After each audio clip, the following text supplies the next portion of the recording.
Wake your ass up! It is time for the podcast. We are live and uncut. Man, we back again with another one, man. It's the Wake Your Ass Up podcast, man. We got a very special guest, man. Town legend, man. A boss, man. An innovator. A community activist. A black brother that puts on for everybody, no matter what color, what ethnicity you is, and what religion you might stand by. Who we got today? What's going on, man? It's your cousin, man. Your cousin Stanley, man. Go on. You feel me? Go on. I'm just chilling, man. I love what you're doing, man. Love, the setup, the consistency. Off camera, we were talking about, I think how dedicated one has to be to have a podcast going, just in general. So to be able to show up and do these things like that. So I commend you for that, man. And man, just appreciate, this is long overdue. It's something that we had spoke about doing since I think you created this, even during the pandemic, of just talking and following up to getting the podcast going now. So, excited to be here, man, and happy, to share some ideas and thoughts with you. Come on, man. Thank you. It's an honor. Come on, we're going to start from the very beginning, man. Like, how was Mr. Fab's upbringing? But we just start before Mr. Fab. How was Stanley's upbringing? Very humble beginnings. I think it's no different than anybody that comes from the areas that we come from. Divided household, parents fighting drug addictions. During that time, you go stay with your grandmother, crowded house. I think the need for catered to have certain attention in the midst of 12 kids staying at a, 2-3 room house at Granny's house. Granny doing her best to take care of her kids, still while loving and meaning for her own kids, hoping that they get better and praying for them to, get off drugs. And that created a tight-knit, close family, though. My mother had 11 sisters and 1 brother, so my family is very close. We were very, very tight-knit as far as cousins raised like brothers and sisters. And we were all siblings instead of just, cousin peers. We were all more so like brothers and sisters, me and most of all of my cousins. Growing up in those situations, lost my father early. My father died to AIDS when I was like 11 or 12. Mom made a promise to, get her life back on track and dedicate everything that she was doing in life to my well-being. And she was one of the most supportive mothers that anyone can ask for. Any child that could ever ask for. Just she supported me in any endeavor that I ever wanted to do, whatever it may have been. Whether if it was sports at that time, if it was fashion, if it was, I think the only time she ever went against me is when she threw my baseball cards away. We still funking from heaven for that one. That was crazy, bro. I'm like, I be sometimes like, bro, I had collection.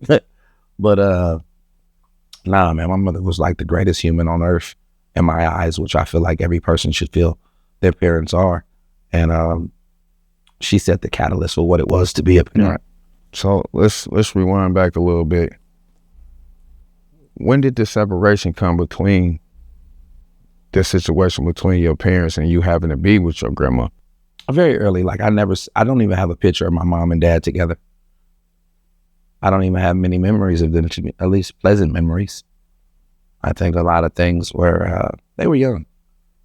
My dad had a child, his firstborn, at 16 by a woman that was almost 10 years older than him. So he was forced into adulthood prematurely. And I think you have to be mindful of that and forgive your parents as you get older, that some of your parents they were kids. Right. They were kids just trying to figure it out, And when you start putting yourself in those positions and you start viewing yourself, what were they like at the age that you are now? Like my dad died at 41. And so me being 44, I'm older than my dad was, So I can only imagine with so much life that I feel like I have left in me to live, and so many things that I haven't done and spaces that I haven't grown from that I wish to mature to. I can only imagine how unfulfilled he was at that age. So he was still a child, man. He was still a child, still trying to figure out things and trying to get it on his own. So they never, in my lifetime, they never were like together like that, he had a severe drug addiction, and my mother was battling her drug addictions. And so, I think she made the best decision to take me to my grandparents' house at an early age so she could get right. And that's what she did. And like I say, as I got older, before she died, and what I mean by before she died, I'm talking about like an hour before she died. Like I told her, man, I forgive you. And I think she, that was a resting space for her. Like she finally felt like she did enough for me to forgive her. And she passed like an hour later, bro. So yeah, that was a good thing. But the message to, kids and children and siblings and stuff like that, man, forgive your parents, man. Forgive your parents for the thing time hadn't taught them yet. Forgive them for stuff that they hadn't experienced and they didn't mean any harm. They just was going with the information that they had access to. And so sometimes we have to, forgive our parents, man, for what they don't know at that time and understand they was just working with the scraps they was given. What are some of the cause and effects that may bothered you as a child growing up without them and having to, be nurtured in a whole different way from a grandparent's point of view instead of a parent's point of view? It was always the question of, was drugs more important than me? Was an addiction more important than loving your child? We played sports growing up, so going to games and seeing all your friends, fathers and brothers and stuff at games, and you're like, damn, like my daddy ain't never come to see me play basketball. Like, you know what I'm saying? And then watching how tired your mom was coming to a game after working 2-3 jobs just so she could have some form of support. And she want to be at the game and be excited, but she dozing off because she didn't work the 16-hour shift. Those things are humbling, man. Those things are stuff that makes you don't trip off of it when you're young, but when you get older, you look back like, damn, like that was a burden, carrying those burdens as a young age. Like, was drugs more important than, loving your child? And, those were conundrums that you fight through and you swim through. And, when we young, we hide it behind, we mask it. We mask it by a multitude of things. We mask it by, clothes, money, cars, girls. We mask it. I think I remember vividly, my days of being a class clown and just being a jokester and trying to take out what I was going through internally on others that wore it visibly. Mm-hmm.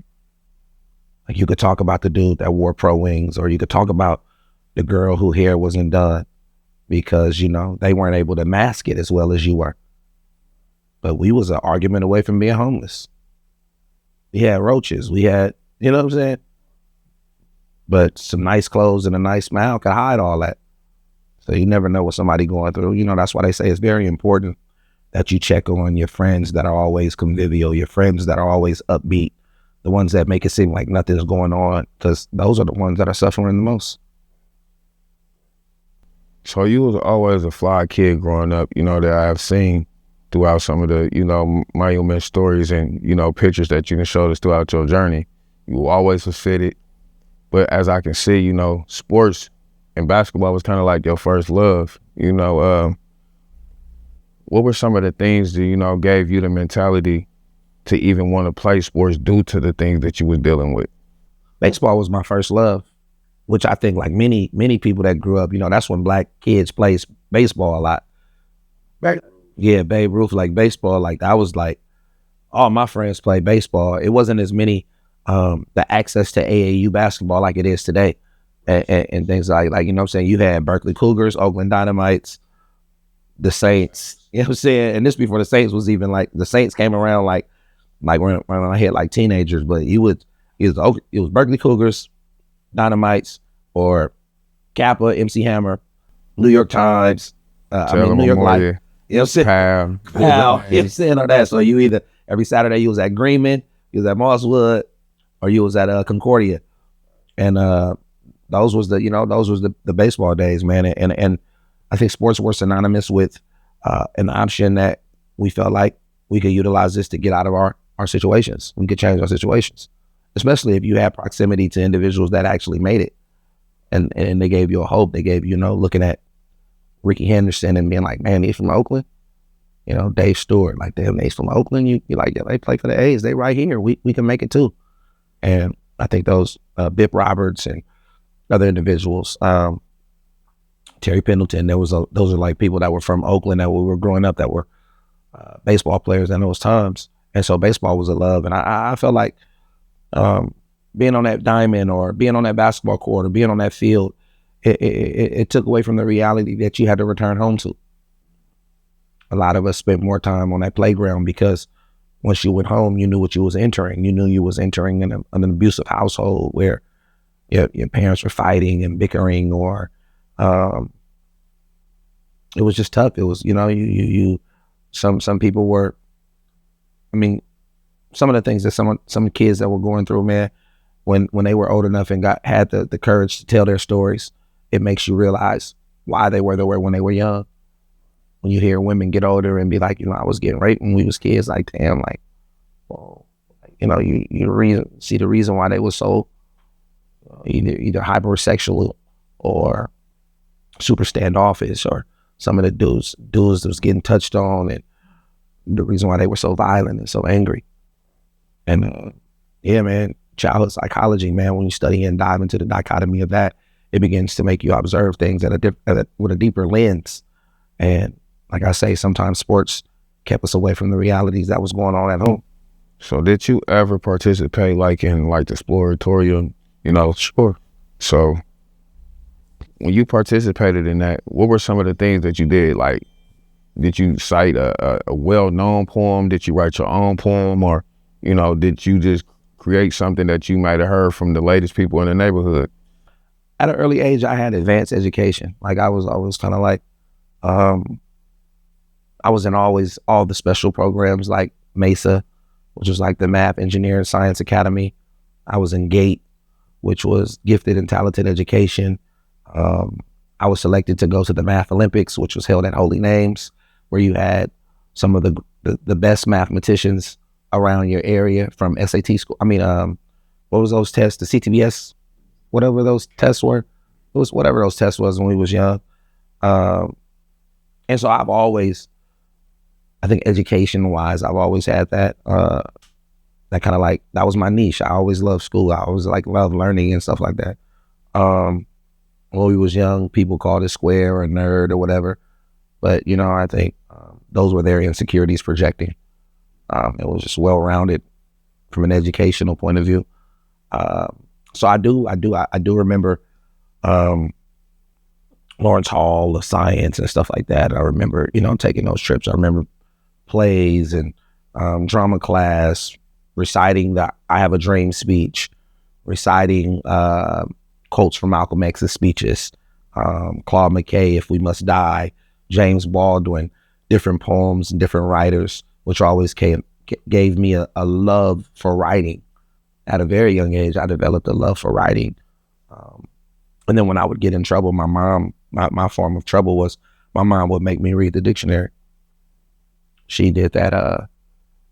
We were moving not too long ago, Liv getting ready to go to college and just getting her stuff together. And so Perhaps for sure, I found a dictionary that my mother gifted me that I gave to her. And it was dope, man, just reading what it said, the caption that my mother wrote when she was saying, I hope that this book helps you go on to become a wealthy person. And I'm not talking about money. And that was super dope, man. Just how she invested in me at a young age. She knew that, this is that knowledge, man. Knowledge is power. Knowledge is powering. And to be empowered by such a significant figure in your life was very motivating. So, yeah. So through the literature of love that I'm here,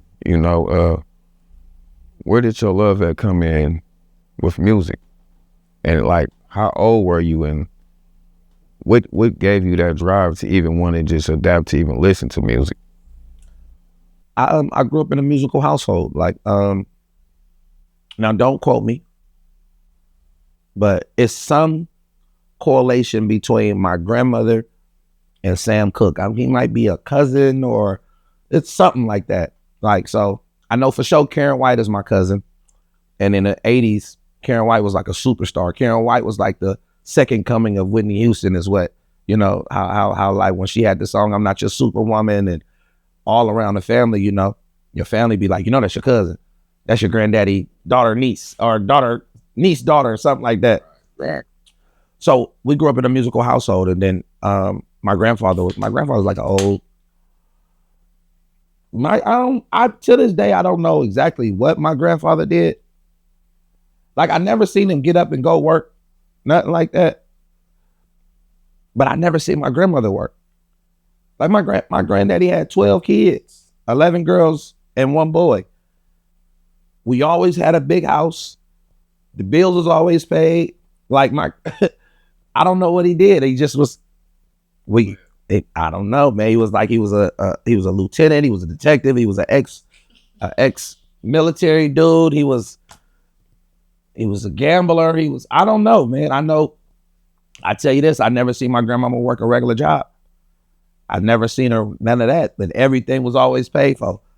And a lot of the stars would always be around. Like, you know what I'm saying? Like I remember like my grandma was like Sam Cooke when them would be over here and the Whispers and I don't know, like it was just like people that knew my granddaddy was like, man, AZ, man, Asbury was like, I don't know. So I just come from a musical family, man. I remember, you know, holidays where we all lined up. It was like talent shows. Everybody had to sing, pick songs.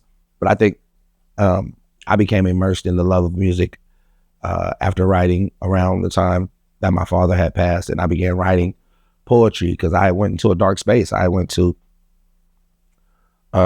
childhood depression, you know. At the time, we didn't know much about AIDS. We had always thought that in our community, the way that it was promoted to us, that, you know, AIDS was synonymous with homosexual activities. And our community had grew up, you know, very homophobic. And when you hear that your dad died from AIDS, you lost and like, what? Like, was my, you know what I'm saying? You start thinking like, what happened? And so I just was, you know, I dove into a lot of, you know, childhood depression, and writing became a gear shift for me. I was able to write my pain away. I was able to write my dreams. I was able to write a lot of those things. And as time progressed and hip hop became the most influential genre of music, people would be like, yo, you should turn this into that. You know, you got rhyme, you rhyming already. And I just started going towards it, man. And hey, man, it was a great decision to me that I feel like I made, because it's changed not only my life, but many around me. So for those, you know, a lot of people probably hear that Fab first introduction to the music was Nick Latin, but I know Fab had a mixtape before Nick Latin. What was that? It was called Nick Latin, dude. It was me, Bobby Drake, EB, and Do Damage. We I had so Do Damage was like my first producer who like really like who did. So Do was a young kid from North Oakland who comes from a musical family. His brother was in this group called The Bums, which were signed to Sway. And they were on, I think they were on Tommy Boy. I can't really remember. I think they were on Tommy Boy. But at the time, they were like super hip hop group. And Evolve was like probably one of the dopest rappers ever. And D-Wise and Evolve and Dewey was like their little brother. So he was projected to be like next in you know, in our area. So everywhere we went in North Oakland, we knew that, you know, man, your brother just had a video on Rap City. We see, you know what I'm saying? And Dewey used to be at the swimming pool. And And he be, beatboxing and making beats. He had like the O-Dog braids. And he'd be beatboxing. He'd be like, Stan, bro, we gonna get in the studio. And everybody knew he had a studio at the house. I mean, give me a beat, man. Let me get some beats. I remember he gave me a tape, some beats. And I was like, damn, these hard. Like, so me and Mondo, we just started, rapping over the beats. Mondo had a whole... Mondo Surratt. No, not that one. Not Surratt. Mondo Cole. Mondo Cole. Not Surratt. Surratt was a little younger than us, but Mondo Cole, AC. AC had like a setup at the crib where he had like an old radio boombox, and he had a studio. He hooked it up. He broke off one of the headphones and hung it up. That was the mic. And then we'd be at Jack house's Mama Jack, and we'd just be recording. We'd be recording at the stuff, and I was watching AC and them sell tapes. They were selling tapes at school, and I was like, bro, put this on tape for me. How can I come to the house? And so he did some stuff. So I mean, it's a long journey, man. But we created the first project called Nig Latin, produced by EB, Bobby Drake, and Do Damage. And I was just in the streets, just passing it out, selling it. A lot of people was like, I think it was my introduction to the locals. Like, oh, you rapping? Oh, he rapping? And it was a great segue for me to kind of be, to find what we were doing. I made it to the Source magazine with that. And battling and rapping, and then I hooked up with Jazzy Jim and Gary Archer, and that was the push that any kid could dream for. So, Jazzy Jim and Gary Archer are brothers. Sure. But who is Nooch to you? My first cousin. Nooch is my mother's sister's son, and Nooch is somebody that everybody tries to leave out of equations. But Nooch had a lot to do with a lot of artists from Northern California doing some of their first shows, some of their first tours. Funny that yesterday, well, I don't know when this is going to air, but funny, my cousin Roop Dog was like the first rapper in the family, right? And Roop would come down, he would have like posters of his stuff. And when you young, somebody on a poster, you like, you rich, like you made it.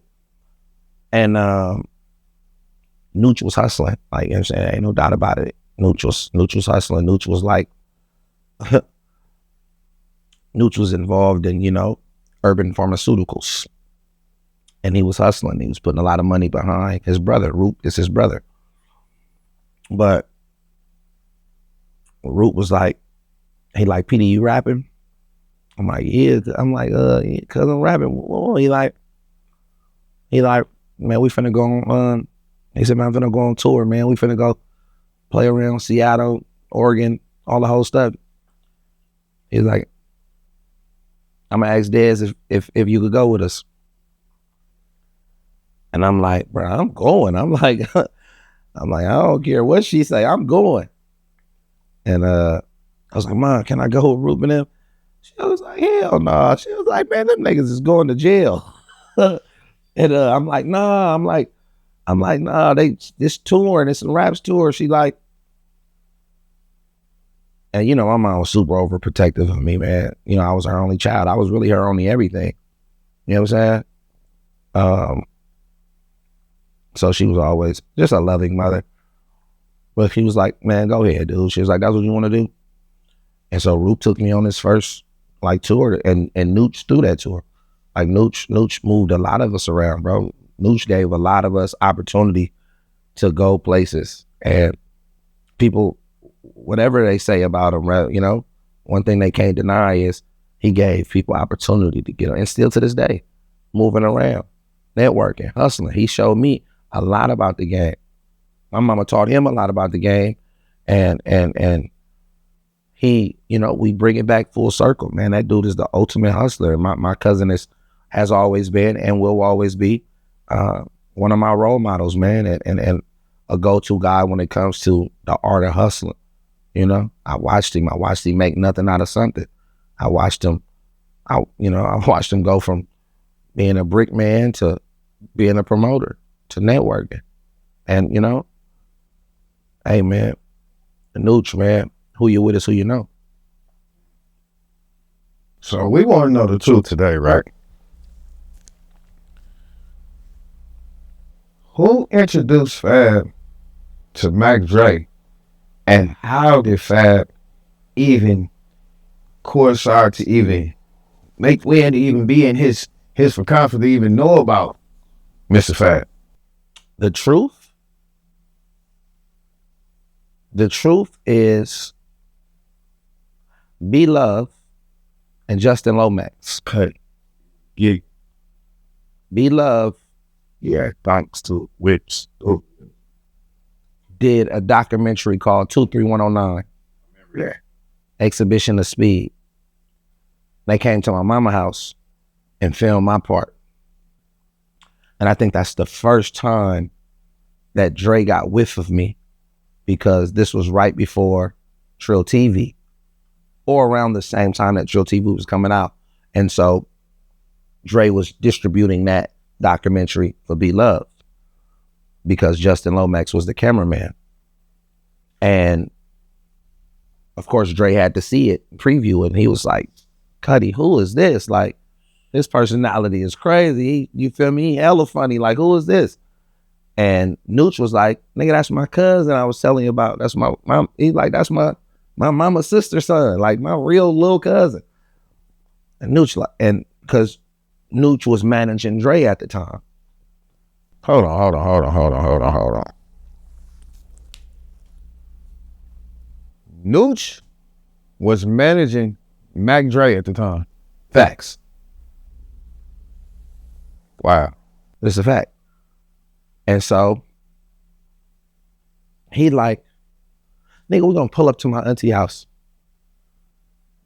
And they pull up and came and got some weed. My mama sold weed. My mama was the weed lady. And so they pull up, I'm on the stairs, they pull up in the Benz. Who's like, he like, P.D. auntie up in there? I'm like, yeah. He like, let me get some weed. I'm like, all right. I'm like, what you want? His shit like, well, let me get 3 for Dub. I'm like, oh, bro, we don't got 3 for Dub. I got like 3 for 25 for you, bro. So he like, nigga, it's for nigga Mac Dre, nigga, the Cuddy in the car. So Cuddy was like, Cuddy rolled the window. He like, yeah, it was Cuddy. I'm like, oh, nigga, bro, Dre to the hood, nigga, what's up? And that was it. Dre was like, yo, auntie sell weed, Cuddy? He was like, Cuddy, that's crazy. Cuddy, your whole family hustlers, Cuddy. And that shit was like, that was the kickoff, man. That was the kickoff. And then Kilo was like, we had been seeing each other in traffic. And everywhere they would go, I would be in these places, and they would be like, nigga, you be everywhere. Like, I got the rap truck at this, rap vehicle. So I'm everywhere they at. They like, Cuddy, what you fuck with? I'm like, I'm to the neck, bro. I'm like, you feel me? It's just me and Gary thugging it out everywhere. And man, that was it was inevitable. That's how I was. Nooch was like, Cuddy, we finna go on the road. Won't come on, let's go with us. So I think the first tour that we really went on was an Andre Nicotina tour. And a lot of people don't know that Nicotina, Dre Dog kind of like gave a caboose to Mac Dre. Like when it came to those other fans, the others, the Sebastopol, the Santa Rosa, the Ukiah, the Weeds, the, Medford, the Salem Olympia, you know what I'm saying? He was like, look, man, Rap Cat, y'all going after, it was like, it's a whole stadium of other fans that love us. And the only reason that, you don't feel the support because we don't go up there and go rock with them. But you could make a living just going to Petaluma, Santa Rosa every 3 months. And when he introduced Dre to that Chitlin market like that, it was over. It wasn't no looking back because he gave him a whole new fan base. So when he first went up there, the first bill was like Nicotina, Mac Dre, Keek, damn, who was on that card? Root Dog, I think Quinn, the first card, and I was opening for all of them, like, cause I hadn't been, they hadn't. I just was hella dope at freestyling, but I hadn't had no songs or nothing like that. But I always been a good performer, so whatever songs I had at the time, I was performing those. And they was like, yeah, and I just worked my way up. But once Dre got that crowd, man, it wasn't no looking back. He was on fire. Then when Trill TV dropped, like, people from Oakland won't admit it, and other parts, but they really wasn't on Dre like that. I had just said that, and Truck Boys here. Yeah, they wasn't on Dre like that. Like, you got some real Mac Dre core fans, but until like Trill TV and unfortunately after he passed, That's the. but like, you know what I'm saying, it was like, cause I'm gonna keep it a buck. When I saw Trill TV, I'm like, that nigga living like this. Trill TV changed my whole outlook on Dre. Cause I remember, life is crazy, cause now that I look back at it, it was inevitable for me not to rock with Dre, it seemed like, because I started getting into a little trouble around 13, 14. And my mom sent me to go stay with my auntie Suzette. And she lived in the Crest. So I spent my summers in the Crest. Like, you feel me, on Rodale, like right above the Crest. And my cousin LaJuan and B-Love was like best friends. So years later, when B-Love was like, I'm doing this documentary, he came and was, you know what I'm saying? It's crazy how life worked like that. So years later, he was like, Petey, because nobody, like, they didn't know Fab. I was cousin Petey, you feel me? And they was like, it's like, oh, you FAB? Oh, that's crazy. He was like, that's Petey. So for the summers, I was going out there showing him the gigs, he was gigging at the house parties. So it was crazy, bro, how life be working like that. Like, so it was dope. So just that whole little synergy of how things happen. But when I seen Trill TV, and I was like, this nigga got G-Wagons, this nigga got Cougars, chains, image, man, that took it to a whole nother level. So, are you the only official Thiz Entertainment artist, or is there others that's with you that's Thiz Entertainment artists? I don't know. I wouldn't be able to say that truthfully. You know what I'm saying? When I did a song on that, what was the record on Kick Out the Club? When I say, I signed on the line with Thiz ENT, nigga, we never signed no paperwork. It was never no contracts. Till this day, it's all verbal. So it was like, you rocking? I'm rocking. Well, like, you know what I'm saying? We never signed it was never no lawyers or nothing signed ever till this day. So for me to go out and say, man, I was the only signed artist on Thiz ENT, I think a lot of that be territorial, where artists be wanting to be more than, more personal. Like, I think the string of me meeting Dre and Dre passing may have only been like a small window, like maybe a year and a couple of months. Like, you know what I mean? Like, if that, like, you know what I mean? So I tell people all the time, history will make it seem like y'all was closer than what y'all actually was. But the window of me meeting Dre, building that, saying that camaraderie, that brotherhood, we didn't get that long. It was just like, it wasn't, we didn't get a chance to flourish and to watch the maturation of that friendship, of what it could have been, glue in like that, So, but his relationship with Ryder, like, I think that was like his little brother. Like, nobody was tighter with Dre outside of the immediate, 5 Trey 5 cats, like, you feel me? Doobie, you know what I mean? And the folks that he really rocked with like that. But of course, you got to always show love to me. Doobie was always the most solid because he was honest.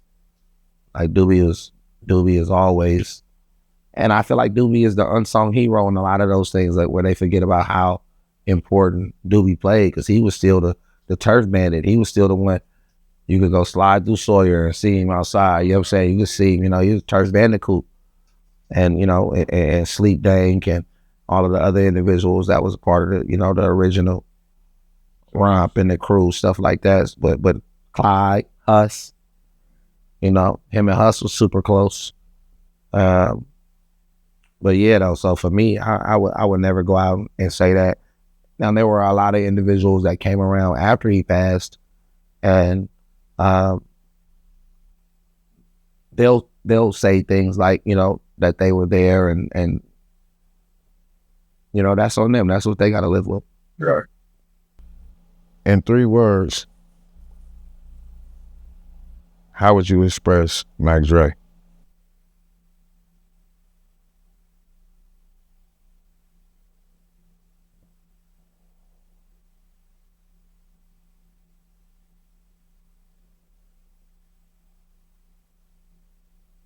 We gonna win. In 3 words, we gonna win. He was big on we. He was very big on we. And seldomly do you see individuals that have been placed with a level of influence like he had that utilizes we. It was a team effort. It was a team player. It was like, yo, it was we gonna win. Because he wanted to make sure that all his folks was in, like we was in. Like, I feel like he could have took a deal for himself. He could have did everything. And he was like, nah, cause this a we thing, we going. Like, you know what I'm saying? He was very, I mean, even when you dive into, the dichotomy of his prison stint, he didn't even, he had nothing to do with a bank robbery. He was just like, man, I ain't finna. They like, Dre, we gonna let you out. Just tell us. He didn't even have to say that they robbed banks. Just tell us that you knew. Like, you know what I'm saying? It was like, you don't even got to tell us that you robbed a bank or that they was coming to rob a bank. Just tell us you knew. He was like, I don't know nothing. And 6 years of his life, he went to go he sat down for some weed. And we gonna win was always, to me, that was just his mindset. Like, I even just watched how he took on responsibilities for the whole camp. For everybody was just like, damn. Put it out there, that's why I see a lot of the same sentiments in his crew. I mean, but they come from neighborhoods. They come from neighborhoods that's family. When you come from neighborhoods like that, you got that type of energy. You don't see that today because so much individualism. It's easy to cut somebody off if you ain't grow up with them. Y'all rep the same thing, but y'all ain't grow up together. You ain't ask somebody, mama, could you spend a night?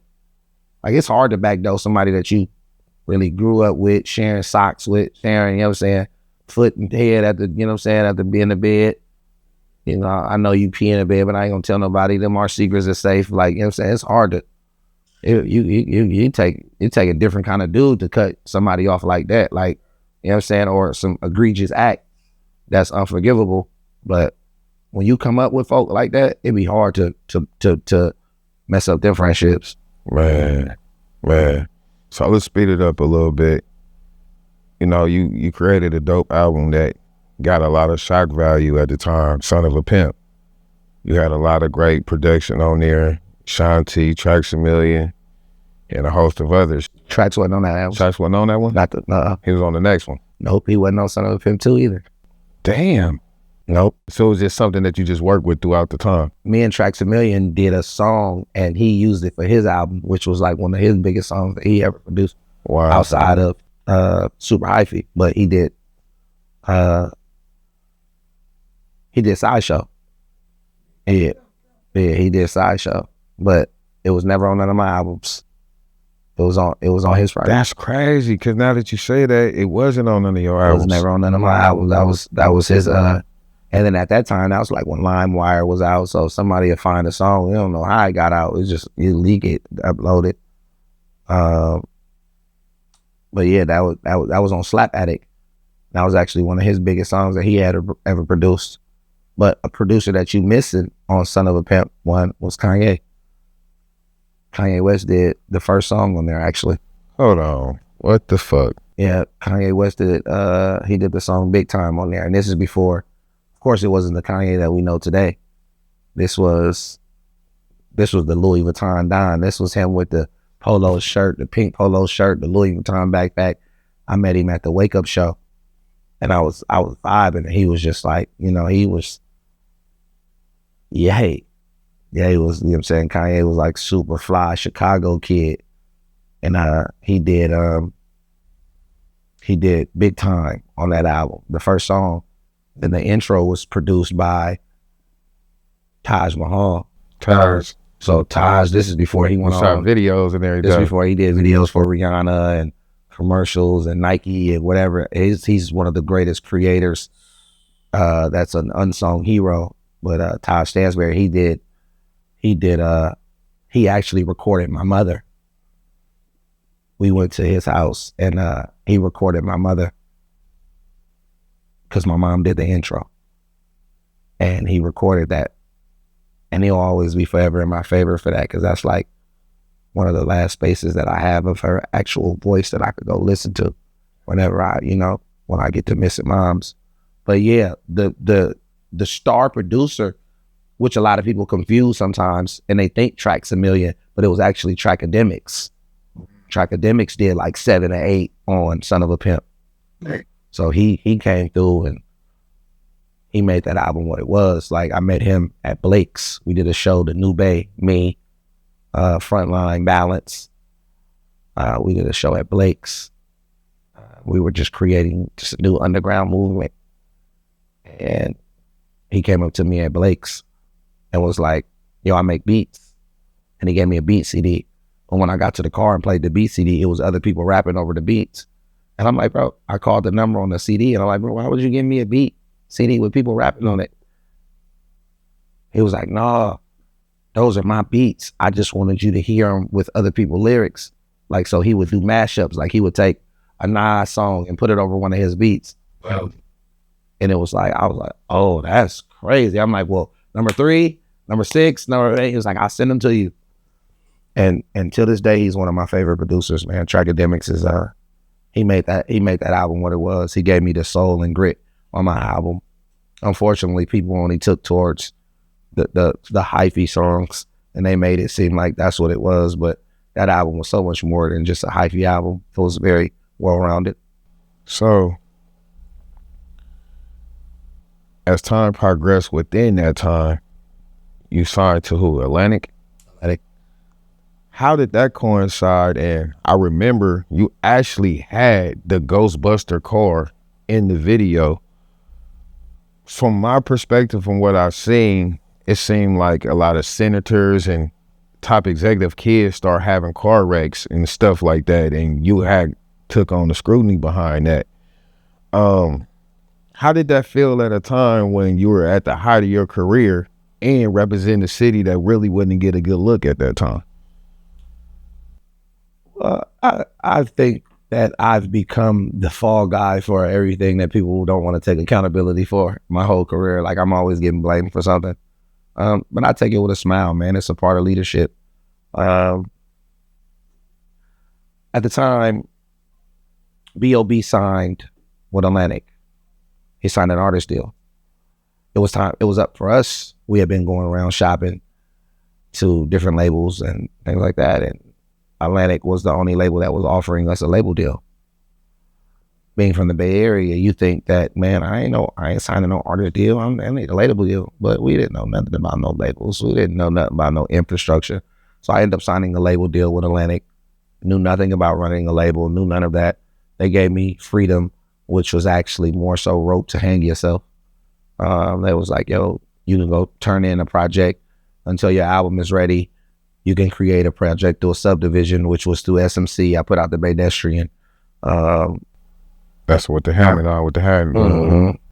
I put the Pedestrian out, produced primarily by W.Y.A.U. Shanti had a few on there as well. But and I think what they were looking for that album to do very well, based off the success of the first album and the impact at the time. I had about 8-9 records on the radio, and I think nobody at that time had that many songs on the radio. And these are things that people forget. And sometimes when you remind them, people be like, damn, you did have Super Sick With It, Kicked Out the Club, Hey Lil Mama, Ghost Ride It, New Oakland. What else I had? I think I did the Vans remix. I had a Grown Man remix, which was in heavy rotation. I had we had did the Sideshow. Then we did it was. No, I wasn't on everybody think I was on Muscle Cars. I wasn't on Muscle Cars. Keek and Turf and 40. And then I had I think it was like one. It was like that. It was like one of that shit slap too. The Hood Stars. Hood Stars. So me and Hood Stars. So it was like 9 records at once. That was like in like, you know what I'm saying, in rotation that was getting played like on radio heavy. And nobody at that time had that many records on the radio. Oh, and it was Metros and Chirpers. And Metros and Chirpers. Like, so I was going up. Like, I was up. So, you know what I'm saying? They was looking at the radio spins. They was like, bro, how do you have 10 songs on the radio? So the labels were super interested. Like, they super interested. They wanted to grab. And then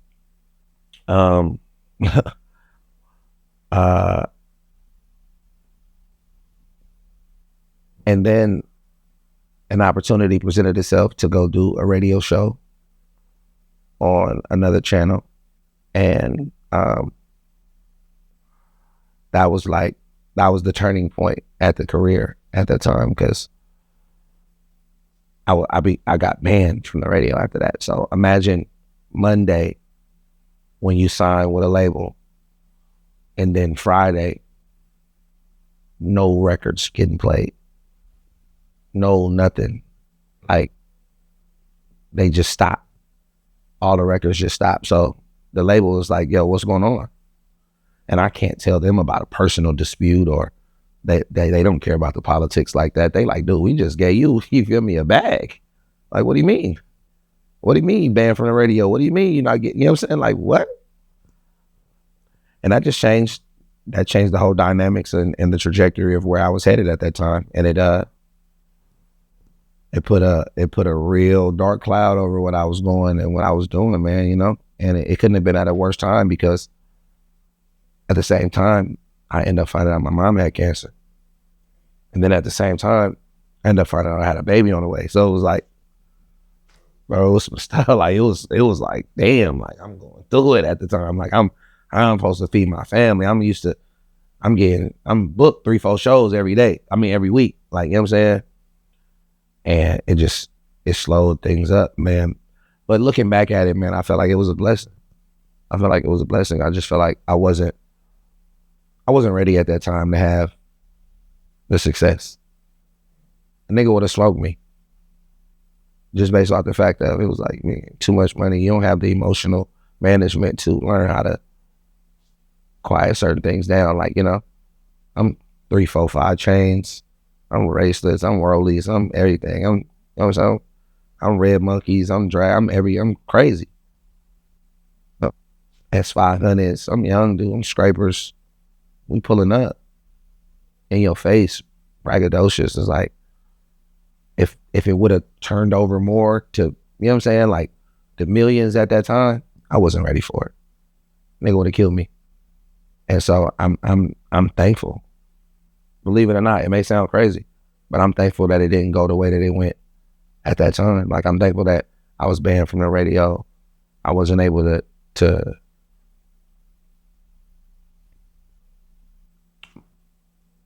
Mayweather fought in the Olympics, and he felt like he beat dude. He got a silver medal. I think that's like his only notable loss, you know what I'm saying, on record. And he felt like he beat dude.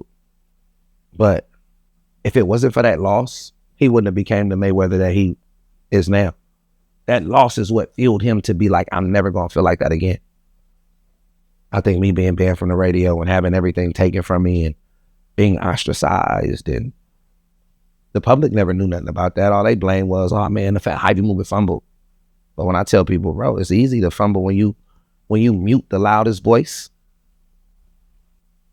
And now people can't articulate what the area is going about. And then our elders, when you get them to talk about it, most of the young generation, they won't relate to them. They like, how the dude that's been doing it for years gonna tell me about some new stuff that's going on? We want to hear it from the youth. And then when the youth aren't in position to articulate it, to translate it, you're like, okay, well, you can't explain it, well, I'm gonna leave it alone. And it was like, I felt like it was unfair. Do I feel like it was fair? No, not at all. It's crazy that you said that, right? Because I was going to ask you, how do you feel about hyphy never becoming a genre, but it was also a movement?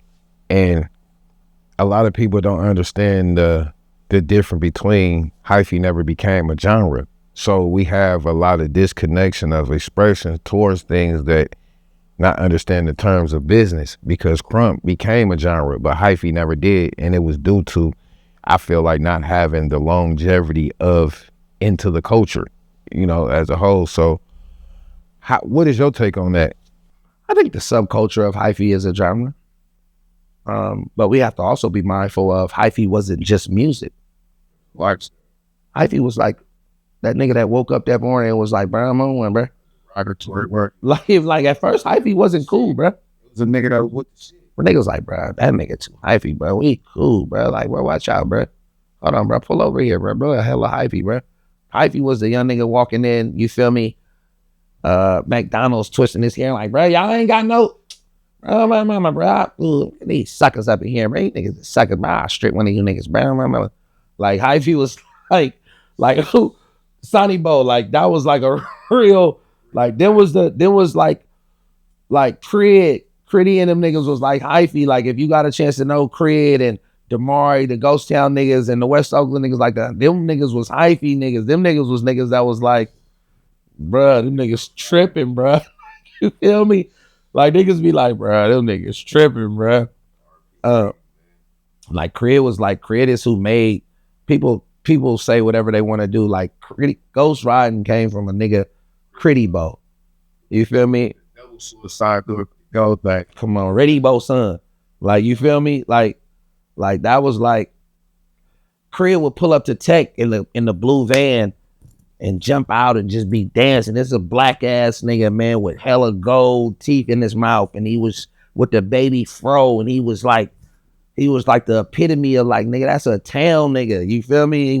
He had let the van ride. He was a young nigga. He represented culture. He was everything. He was like, nigga, all the Ghost Town niggas was like, he was like they logo. He was the logo for the young Ghost Town hyphy niggas. He was like, nigga, Ghost Town, nigga, West Oakland. And that was Ghost Riding. That was like Crit. Originally, a real town nigga tell you Ghost Riding was when you used to steal bikes from Alameda and you ride. You feel me? You Ghost Riding this bike.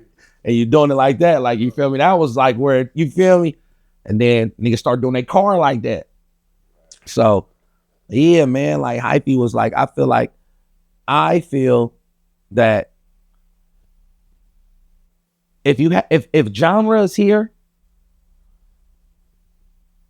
when we talk about hyphy, if hyphy the genre is here, then hyphy the lifestyle has to be up here, because there were certain people who made music with hyphy cadence, hyphy language, hyphy words and things like that, but they didn't exude the lifestyle. Like, you can emulate it.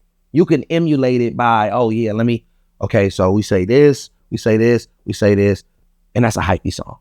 Nah, that's just, you know, that's you're pumping up with the cadence and you're forcing it. Hyphy was like it was like a lifestyle. It was like, nigga, nah, like this bruh really hella hyphy, bruh. Like blood really, you know what I'm saying? And then the soundtrack to it was when y'all pull up. When we pull up in the yellow bus with 20 deep and we bouncing out, and you feel me? Or when we at the club and we do kicked out the club and they say, bro, don't perform that song, Fab. It's gonna activate some different stuff. Please don't perform that song. And I still perform it and we get kicked out of spaces. Like, you know what I'm saying? When we at the sideshow and like, you know what I'm saying? Like, I couldn't do a song about the sideshow if I wasn't at the sideshow. Like, you know what I mean? Like, you know what I mean? Like, we at Beacon, we at McDonald's, we were there. So we was kids. We just was telling our story. We just was talking about stuff we saw. When I, you know what I'm saying? When I talked about, that's why I tell people, I'm like, bro, that could never get old because those memories would stick with us for a lifetime. That was some of people's brightest moments of their life. It's like, hyphy to us is like the summer of love in '69 for hippies. It's a time where you go back and you be like, bro, you could never take that away from me. That was some of the most fun that I ever had in my life. I was free. The music was expressive. I was able to, I lived everything that they was talking about. They was talking about my lifestyle. The blue jeans, the white tees and Nikes, that's what I wore. You feel me? We was going dumb. We was like, you know, certain niggas all 3 smackers. Like, you feel me? Nigga, oh, he own one. It was everything in it. That was his life. Those are times where they'll never get that back. Niggas didn't have kids. Niggas didn't have no responsibilities. They was just like, bro, we was young, wild, and free. And that's why I say it was a lifestyle. It was a time that I don't care who likes it or who never. There are people that always want to go back and visit that happy place. So it'll always have a space in life because somewhere somebody wants to go back to those times where they didn't have a care or concern in the world. They just was free. And the music at the time that we was doing gave us that vehicle of expression. It gave us that opportunity to be like, bro, I'm free. I'm laughing, whether for this 3, 4, 5 minutes when this song go on, this tribal dance that I'm about to do, finna fuck it up. Like, I'm finna turn it. This is tribal. You got to think the Brookfield is tribal. Right. You know what I'm saying? Hitting that dance, like people, it was niggas that never been to Brookfield in their life, still to this day, who know how to do that dance probably better than somebody from there. Right. Right. Then if you really was at the house parties, you knew the difference between the Brookfield and the 10th Street. It was like, you know what I'm saying? This was like, you know what I mean? Seeing Lonnie and Lil Lucas and Deacon and these niggas was at the house parties. Seeing Jay Stalin pull up on the bike with Sid and Jazz. Like, you know what I'm saying? We was there. Like, it was some poignant figures in those times that was like, you know, M.A. pull up in the candy wine thing. And it's like, hey, that's that nigga M.A. right there. Like, you feel me? Like, you know what I'm saying? This one he had Spot Smashers. This one Shady was like, you know, Shady was a hooper. So, but Shady start, you know what I'm saying? You know, he from the corn. So when they start doing the Spot Smashing, him, Tank, Lil Tim, and you feel me? It's like, damn, them niggas like, you know, watching that. Like, that was what our life was, you feel me? Wheezy, Creed, you know what I'm saying? You go to 9-0, you see niggas outside, like, you feel me? This one, you can ride by a spot and do this one. That was what he'd sign. When a nigga pull up and be like, back, hitting the dirt road, going to 7-1, hitting the red fence, like, that was, you know what I'm saying? Come on, bro. So when people talk bad about it, I'd be like, bro, you must have didn't like your childhood. Yeah. You must have didn't like, what you know what I'm saying? There was times that was sacred to us, bro. That was like, it was some real amazing times, nigga, hyphy trains and pulling up like, nigga, getting what, 4 o'clock in the morning on whistle tips, home base, side shows, pack and save. Like, you feel me? There was times, bro, they could never take from us. Like Flip said, Bernie Mac on Above the Rim. They can't take who we was, yep. Can't take who we was. Like, you feel me? That's some times, bro. Remember the Titans. Well, I ain't gonna lie, bro. The way that you elaborate, you explain things, bro, you can make a person vividly see that shit clear. Especially if you was there. A lot of times, bro, when niggas be breaking shit down, bro, you can feel the lie. And come on, bro. That shit, you made it so clear, bro. I remember. Bro, you had red line sluggers, bro. This one you feel me? Bro, remember you had with the red line, bro. Y'all came out, you feel me? Bro, from Vegas was, you feel me, but putting the money behind y'all. Y'all was on one. Y'all was busting moves, Fat Man. Come on, bro. I remember it like yesterday, bro. Then the lesbian, what was her name? She was there. Damn, I can't think of her name. But we was kids, bro. We was there, bro. Man, We did the song, you feel me? I be telling people like, bro, like the crazy part, bro, I was blessed to do music with you at the height of your career. Come on, for real. Come on, bro. You know what I'm saying? That's a new one for me. I never knew that. I produced that, the Where You From, that Yellow Bus. Yeah. I produced the one with Keek on there, the one with Ryder on there. I never knew that. And it was crazy, bro, at the time. And this was fresh when Dre was fresh, like you said. He was fresh past, you know what I'm saying? And creating an aura with these young men and, you know, be able to fight and defend with some of the best at the time, because it's like, damn, y'all was giving us opportunities to be on stages and perform. We was holding it down, you know what I'm saying? And I can actually say that we was then there performing before a lot of these people were, you know what I'm saying? Had mix and master music at a young age, you know?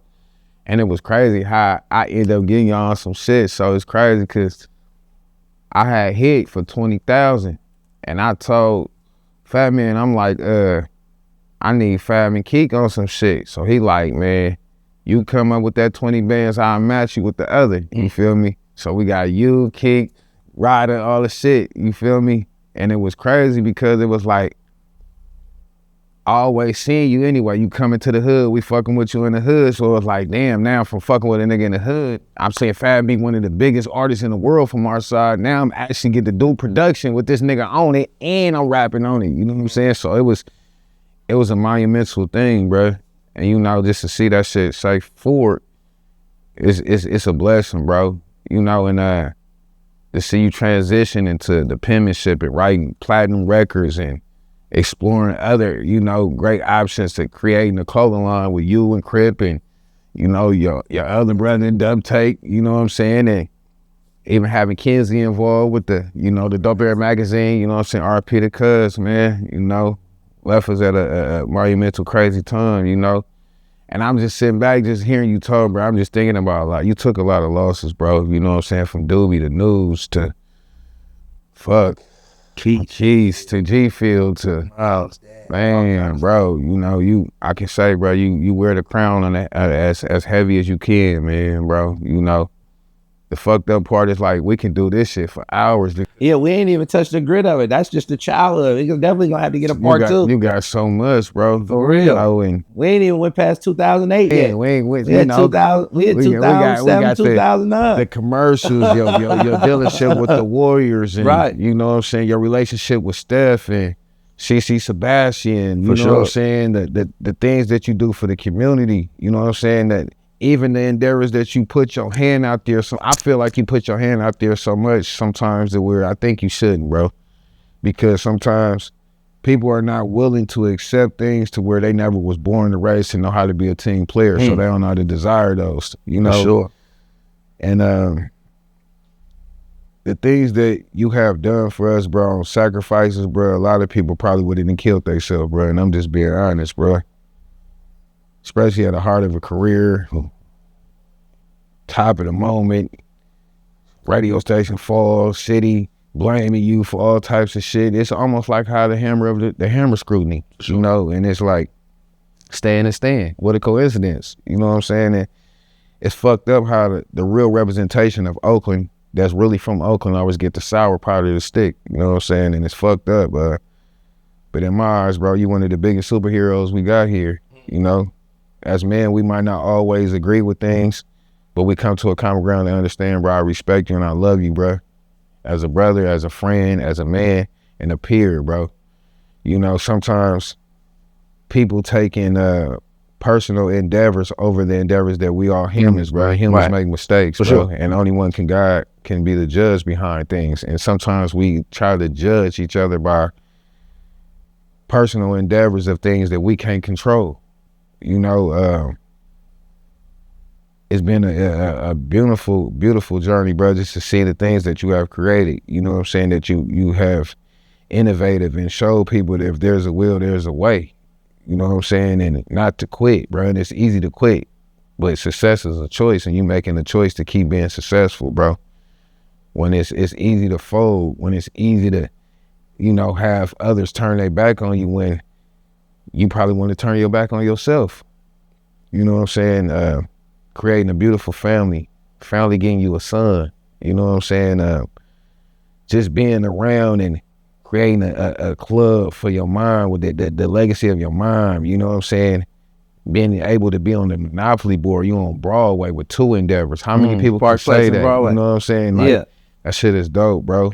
You know, it feel good to see a person like yourself, because it's fucked up, bro. But a lot of people need to start understanding you like our Jay-Z, you like our Nipseys and shit.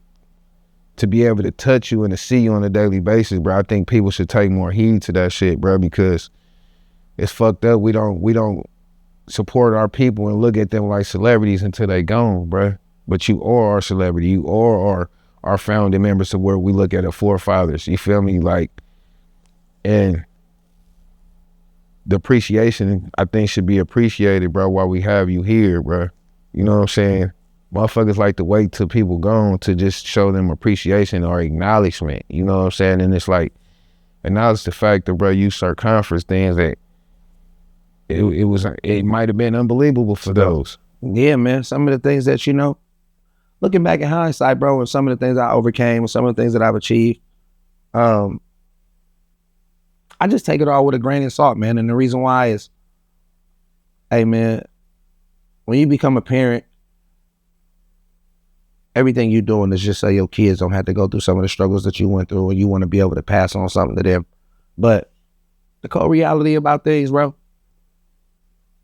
is that in 100 years, bro, nobody that knows you and nobody that you know will be alive. And history is not always for certain, because the historians of the future may not agree with something that actually happened, and they'll tell it how they want to tell it. It'll become his story. That's why it's imperative that we document our lifestyle. We do things like this. We write literature and books. I got a copy of my new book for you. I brought it in here. And you tell as much as your story as you possibly can, because like I say, man, in 100 years, just 100 years, which is not long. When we talk about how long this world and life has been going on, in 100 years, no one will know who you are. And that's the cold reality. Like, anybody in here, do you know your great-grandparents' parents' name? Yeah, I do. Your great-great-grandparents' parents' name? Yeah. So 2 generations removed. Yeah. That's dope. Like, O.Y.A.U. Cause like, O.Y.A.U. like that's a beautiful thing. Like, cause if you ask somebody like me, like you don't know your great-great-grandparents' name. That's crazy. Like, what was your great-great-grandparents' mother's name? And we don't know. And that's not that long ago. Like, you know what I'm saying? That's not that long ago. And so I say that to say, when a person asks me, is legacy important? And it's all a grain of salt, bro. Like, live your life. Do what it is that you want to do. Experience, laugh, love, cry, enjoy. Tell people you love them. Tell people, you know what I'm saying? Forgive, forget. Do what you got to do. You know what I'm saying? And don't let the pressures of life take life from you. A lot of people then crashed out and then fell to shortcomings because of just others. And like, you know what I'm saying? I can't be your expectations of me, bro. I can't be who this person want me to be. I got to live the life that I want to live. I'm happy. I'm fruitful. I'm doing what I can do to become a better father, to become a better friend, a better listener. And I'm just living, because at the end of the day, bro, at the end of the day gonna end, and it's gonna go on with or without you. You know what I'm saying? It's gonna go on with or without you. And your best bet is, man, prepare your children to survive life without you. Hopefully you can help them and prepare them financially, mentally, spiritually. But hey, man, to the believers and sky daddies, if there is a place, hey, man, may the work that you've done, may the ultimate supreme being be pleased with, and you allowed access to that. If not, your heaven is what you create here. Before we go, I got 2 last questions. I really got a million questions, but you know, what would you tell a young man of today that might have the talent but don't have the desire due to the wrong lack of the influence that's encouraging them to go left, but with the life of music maybe can change their life? I did a lecture not too long ago, and I talked about rebels with a cause and rebels without a cause. This generation is more fearless than any generation that has ever been for our people. We don't care about white people. We don't care about, like, and when I say about white people, I'm not just talking about, like, you know, I'm talking about the structure, the infrastructure of white supremacy as far as suppressors and oppressors and the rule of, you know, the man got me this way or the white man got me like this way. Like, many of our ancestors feared white supremacy as far as a control. Like, you ever get around some people that get to whisper on white people around? Like, bro, what's wrong with you, bro? Subconsciously, they've been, you know, indoctrinated into thinking, hold on, bro, I can't, you know, I can't let them hear my intrusive thoughts. And so we've been in fear. We've been in fear for, you know, the rumors and the stories that we heard our grandparents tell us that they used to hang them. And, you know, them being a superior being and a superior race in our mind sometimes still stays there. So a lot of people, but this generation, they don't fear that. They don't fear religion. They don't fear nothing. Like, they're the most fearless generation ever. And that can be very detrimental if not curated correctly. Like, you can be a rebel without a cause. That means you're just demonstrous. Like, you're tearing everything up. You're a walking demolition team. But if you give that same fearless young man and young girl a cause, something to stand for, something to fight against, something that has restrictions, boundaries, and guidelines, and you give them that, they'll go on to be the greatest creators of our time. Huey Newton was 19 years old. Bobby Seale, Bobby Hutton, they were teenagers and they created a cause. They created a cause for the obstruction of what Black men were going through and the scrutiny and being ostracized and marginalized just for being Black. And they said that they were going to take a stand against that. They created self-defense classes. They created self-educational classes. They created emotional wellness groups. They created feeding. They created something at a young age that gave them a cause. And they'll continue to go out, and they made history as teenagers, fearless young teenagers. But then when the power structure began to become too big, they were divided. And the technology that the government used to divide them was so decisive that it was so divisive, no one could expect a teenager to deal with the AI technology that they had at that time, where I can call you and it make it seem like I'm somebody else. Like, yeah, man, you know, I got your wife. Like, you know what I'm saying? Now it was like, I'm going to put Carmichael against Eldridge Cleaver. I'm going to put Bobby against Huey. I'm going to put Huey against Bunchy. I'm going to put Bunchy against Fred Hampton. And I'm going to divide all of the leadership, and I'm going to make everybody, and now you got corruption. Now you got, I'm going to say that, you know, Dr. Angela Davis was this, and Sister Elaine Brown was this, and now you have corruption. And that's how we watch the Black Panthers fall. Our young kids are now in the same position to be that fearless. So to group it and around, because I don't want to, you know, the question is, find you a cause. Find you a cause and dedicate your everything to that cause. And if you truly believe in that cause and you create a work ethic and you create a blueprint and a guideline that can help you move towards the trajectory of where you want to go in life, and you see yourself continue to move forward and you're taking steps, whether it's slow steps, big steps, small steps, if you can say, I may not be where I want to be, but if I look back, I'm not where I was. So that means that there is forward progress. Keep moving forward. At 44 years old today, I'm not where I want to be. But I have so much travel distance from where I was. And I'm not going to let nobody take that from me. I'm thankful. I'm grateful. But I'm still focused on getting to where I want to be. And who knows where that is? But I know it's on a path that I started carving out a long time ago. And I'm still there. I look at Quincy Jones didn't write Thriller till he was 55 years old.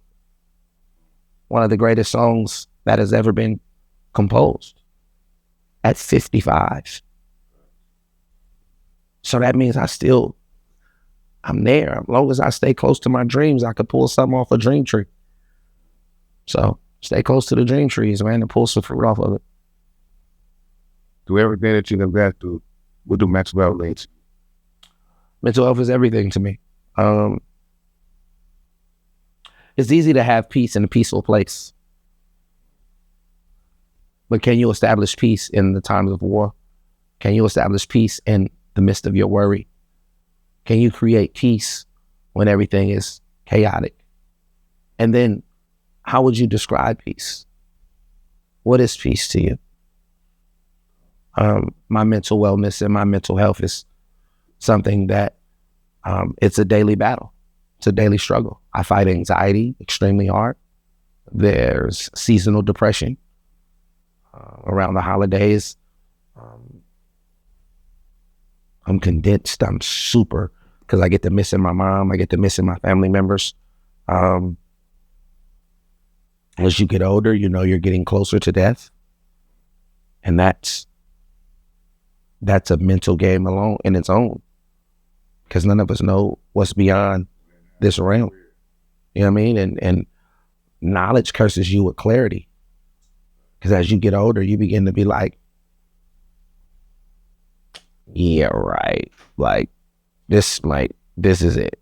Like, you know what I'm saying? Like you know, we want to have hope that there's a Disneyland in the sky, but you know, the reality of it is, like, bro, you got one shot. You know, create this heaven while you're here and live life. So there's a multitude of mental challenges that we go through. I know me personally, and I'm not afraid to admit it. Even parenting. It's easy to parent a kid when they gonna say, yes, daddy, to everything you do. When you able to tell them, you know, do this, do this, do this. But when they start telling back, start talking back, you like, damn, you know, the worst thing that a person can do is treat his daughter like a bitch he used to fuck with. This is just reality. I know some of my niggas who treat their daughters like chicks they used to fuck with. Like, damn, my nigga, like, nah, man, that bitch acting like her mama. Bro, that's your daughter, bro. I don't give a fuck. Emotional immaturity. So being able to have the mental fortitude to stay down and parent your daughter, not just saying, oh, you 18, you grown, you on your own now. Nah, this till it's over. I parent till death do us part. Yeah. You feel me? For real. Till it's a wrap. You know what I'm saying? You know what I mean? I ain't finna, oh, you on your own. No, ain't on your own. Not while I'm alive. You know what I'm saying? Being there for your kids, being there for your son, and, you know, not knowing how, you know, to wanting to be the father that you wish you had to your son, and, you know what I'm saying, loving on your son with and not, you know, it's emotional, bro. So these are a lot of things that help, you know what I'm saying, with your mental health, bro. You ain't gonna always figure it out. Then after you've been maintaining a certain lifestyle for so long and certain things start changing, and now you got to make adjustments. Now you got to trim the fat around certain things. Imagine being able to do certain stuff for so long, and now financially that ain't available no more. So now you can't, now you got to make adjustments. Now, you know what I'm saying? Hey, man, life is serious, bro. And like I say, people wear that mask, and very seldomly do you see people of influence be as open and transparent. They don't, they make it seem like everything is transparent, that everything is good. Like, you may see a person like me and you be like, You got he chilling, bro. Nigga, you got a club, you got a store, you got wool, you got Lamborghinis, you got Maybachs, you got all these other, man, that shit don't mean nothing. Other bill, another. Nothing but a bill, another problem. And another nigga who might be thinking you more than what you is and want to do something to you. Just cause. Like, damn, bro, like, you mad? You know what I'm saying? So, hey man, I keep prayer in my life. I keep meditation in my life. But the greatest recipe that I feel like that has helped me is love. That's the greatest recipe that a man could keep in this game is love. Even if it's just love for self. I love me so much that I won't allow myself to fall out over some. You got that. You feel me? If it was that important to you, you got that. And I walk away, man. I'm thankful. I'm not holding no grudges. I'm not mad at nobody. I'm not mad at the person that gave my daddy AIDS. I ain't mad at, I ain't mad at the radio station that was responsible for me missing out on millions in my life. I ain't mad at for the niggas that jumped ship. I ain't mad. My deepest wounds came from people I love. The hate that I received come from people I did the most for. The niggas that hate me or the niggas that go out and say ills on my name, they'll never tell you about the help that I gave them. They'll never tell you about the position that I put them in. Even if it was just advisory, I'll never talk about that. My deepest gashes come from people who I would have gave a knife to cut something else for. I didn't know they was gonna cut me. But it is what it is. I'm still here. I'm thankful. I'm grateful. And I got equity in my name. I got equity. So that means with that, I still got value and I'm still moving forward. And if they feel like they seen the best version of me yet, think again. Cause it's whole new shit that's finna unwound and unspell till they ass. You feel me? Oh God. Come on. Love, man. Part 2 coming soon, man. We get back and schedule it up. We want to thank, you know what I'm saying, our sponsors. I forgot to give our sponsors they shout out, man. Shout out Cookies. You know what I'm saying? Shout out Big Fin. Shout out Evelyn Jones. You know, we had an extraordinary guest today, a legend, a boss himself. You know what I'm saying? Live in the flesh, man. Mr. FAB, man. Thank you for giving us the peer you feel me, on your vulnerable side. You feel me? A lot of times, like you said, people get in places to where they're higher than what the outside shell is, just knowing that we're human, you know? And I love the fact that, bro, you always keep it all the way 1,000. You feel me? Regardless of how a motherfucker might feel and what a motherfucker might be going through at the time, you feel me? You keep it all the way thorough, bro. And like I told you earlier, bro, stop lending your hand always to these people because everybody ain't a friend. You know what I'm saying? Some things are just a business thing, but some things business ain't meant to be done, you know? Keep putting on for our city, bro. Keep changing lives, bro. Keep helping people that don't even know how to help themselves, but just giving you encouraging words might make them up to help themselves. You feel me? Thank you for even helping my son at the time at the beginning of the highest career, you know, being there for me and him the same way when we was coming up, you know, and just being an uncle figure, you know, being a bonus dad at times, you know what I'm saying? And just being there, and I appreciate that too, you know what I'm saying? Because I don't give a fuck if y'all fuck with me, fuck with my son, you know what I'm saying? And that's just how I be feeling about it. And I thank you and those that really fuck with my son, you know what I'm saying? Because a lot of times we don't get those situations, you know what I'm saying, without it being a blur.